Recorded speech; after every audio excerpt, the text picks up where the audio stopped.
बिस्मिल्लाहिर्रहमानिर्रहीम। Dear students, अस्सलाम वालेकुम। कैसे हैं? आज हम आपको इसका फर्स्ट ईयर का जो हमारे पास एक छोटा सा प्रिंसिपल है, वर्क एनर्जी प्रिंसिपल, उसके बारे में थोड़ी सी डिटेल बताते हैं। ये पेपर में आ जाता है, ये बड़ा ही आसान है। आप इसको देखें ज़रा, मैं आपको अपने अंदाज में समझाता हूँ। ये हमारे टॉपिक का नाम है जी, work energy principle.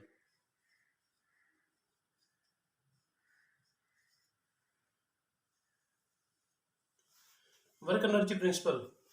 Energy energy किसे कहते हैं? जब हम किसी भी चीज़ पर काम करते हैं तो हम एनर्जी को इस्तेमाल करते हैं।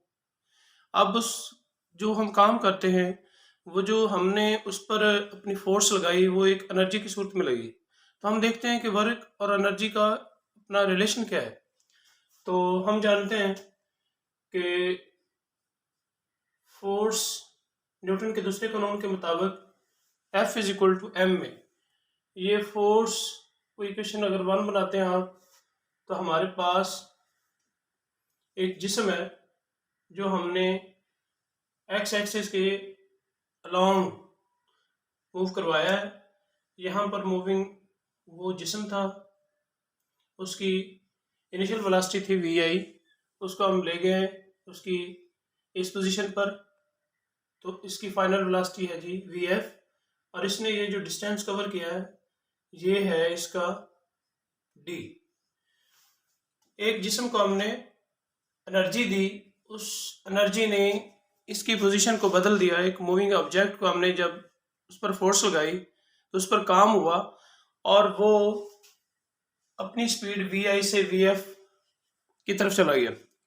अब हम देखते हैं कि इसको अगर हम हल करें तो हमारे पास जो मोशन की थर्ड इक्वेशन है उसके मुताबिक हम लिखते हैं 2as।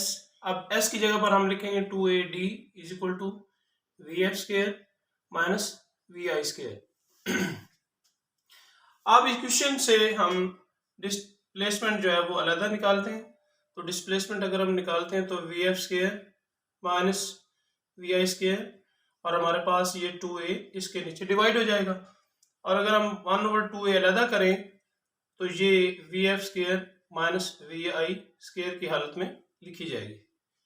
तो ये अगर हम इसको इक्वेशन नंबर 2 बना लें। अब अगर हमें ये पता है कि जो हमारा वर्क होता है, वर्क का फार्मूला वर्क का होता है F ज़रब D, कि फोर्स को डिस्प्लेसमेंट से मल्टीप्लाई करने से हमें क्या मिलता है? वर्क मिलता है। अब जब हम किसी चीज पर फोर्स लगाते हैं तब भी उसका डिस्प्लेसमेंट बदलता है, तो डिस्टेंस कवर होता है। तो अब अगर हम इसको देखें तो हम इस वर्क को एनर्जी की शक्ल में कैसे लिखते हैं? हमारे पास है ये क्वेश्चन 1 और 2 है, हम इसकी लेफ्ट साइड को लेफ्ट साइड से मल्टीप्लाई करते हैं और राइट साइड को राइट साइड से मल्टीप्लाई करते हैं।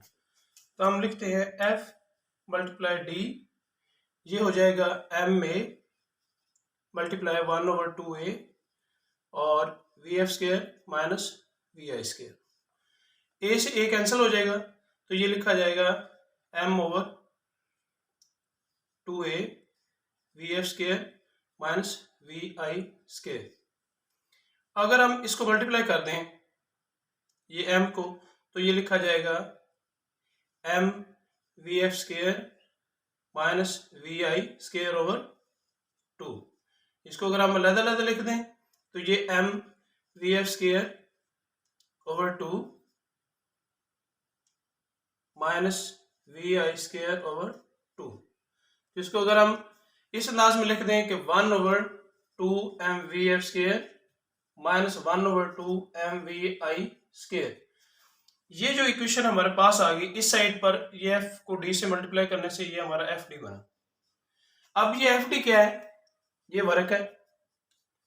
अब जो वर्क है वो हमारा किसके इक्वल आ गया है कि एनर्जी में जो तब्दीली आई है, एनर्जी की जो तब्दीली हुई है उसको हम वर्क के बराबर लिख रहे हैं। तो हमारा ये बन जाएगा W बराबर है 1/2 mvf² माइनस हाफ mvi²। अब ये जो हमारे पास नई इक्वेशन बनी है, इसको हम, ये एनर्जी में तब्दीली तो हम डेल्टा लिखते हैं। तो ये एनर्जी में तब्दीली, ये एनर्जी किस एनर्जी में तब्दीली है? कैनेटिक एनर्जी में तब्दीली। तो अगर हम कैनेटिक एनर्जी में तब्दीली लिखते हैं तो हम उसको उसकी फाइनल वेलोसिटी से इनिशियल वेलोसिटी माइनस करते हैं, तो वो किसके बराबर आ जाएगा? वर्क के बराबर आ जाएगा। इसका मतलब ये हुआ कि हम जो काम करते हैं एक्चुअली वो कैनेटिक एनर्जी में तब्दीली होती है, यानी कि आप उसकी पहली स्टेज से आप उसकी जब आपने दूसरी स्टेज बनाई तो उसमें आपने एनर्जी भी इस्तेमाल की। तो ये सारा प्रोसेस जो है ये किस शक्ल में हुआ है? ये काम की शक्ल में हुआ। तो उम्मीद है आपको ये छोटा सा एक हमारा लेक्चर है इसकी समझ आई होगी। तो जिन बच्चों ने इस चैनल को सब्सक्राइब नहीं किया वो इसको सब्सक्राइब करें और इसको लाइक करें और अपने दोस्तों को भी शेयर करें।